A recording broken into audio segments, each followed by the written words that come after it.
রাজনৈতিক দ্বিমত থাকলেও ফ্যাসিবাদী শক্তির বিরুদ্ধে সবাই ঐক্যবদ্ধ। কোনোভাবেই ফ্যাসিবাদী শক্তিকে প্রবেশ করতে দেয়া হবে না বলে মন্তব্য করেছে জাতীয় নাগরিক পার্টির আহ্বায়ক নাহিদ ইসলাম। দুপুরে রাজধানীর পল্টনে খেলাফত মজলিসের কার্যালয়ে জাতীয় নাগরিক পার্টি ও খেলাফত মজলিসের মধ্যে বৈঠক শেষে কথা বলেন তিনি।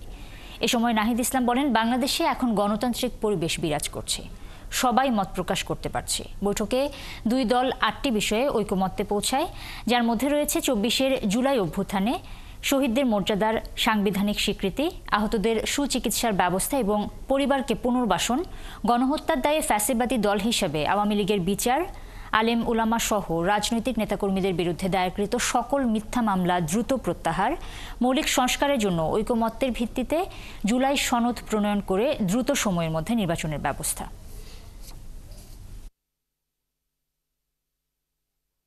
কোনোভাবেই বাংলাদেশে আমরা ফ্যাসিবাদী শক্তিকে আর প্রবেশের সুযোগ দিব না। এ বিষয়ে আমরা ঐক্যবদ্ধ, প্রতিশ্রুতিবদ্ধ। এখন যে ফ্যাসিবাদ বিরোধী শক্তিসমূহ বাংলাদেশে রাজনীতি করছে, বিভিন্ন রাজনৈতিক দলের অবশ্যই বিভিন্ন মত থাকবে। আমরা মনে করছি যে এখন বাংলাদেশে একটি গণতান্ত্রিক পরিবেশ রয়েছে এবং যে যার মত প্রকাশ করতে পারছে।